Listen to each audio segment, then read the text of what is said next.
I don't even remember if I got through the story of the administration person. Anyway, yeah, so she saw me coming up the stairs and she spoke to Omar, and Omar, bless this man's soul, was like, I understand, like, it just was a little weird, whatever. And I served that detention, and I feel like he was the reason why it wasn't worse. Like, it wasn't suspension. And that man has looked out for me, invited me into his home. We have barbecues. We try to do it every year. He invites us over at least once a year. And I couldn't even think about where my life would be if I didn't have teachers like that. Like, I know how weird that sounds to like a lot of people, especially people I hang out with, but like, if I didn't have teachers like that,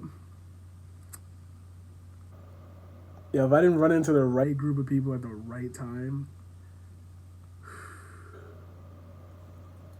I would have been like fucked up.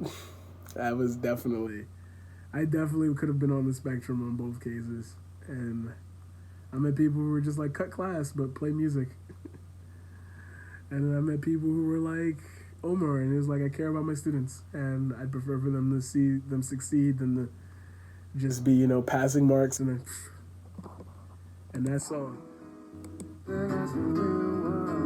Just a lie, you got to rise above. I just can't wait for my 10-year reunion. I'm gonna bust down the double because we have double doors.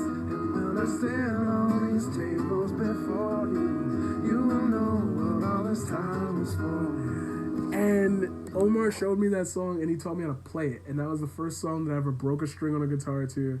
That was the first song I was like really struggling to play beyond like the basic power chords and little songs I played. That was the first like song that had chord structure, and like he was walking me through it, and I can still to this day remember how to play it, but it always makes me feel bad that I didn't pursue guitar like as a real thing beyond teaching it to people, which is why I'm glad. I still have the technical aspect, but like that song creativity, that's more of my words now than anything.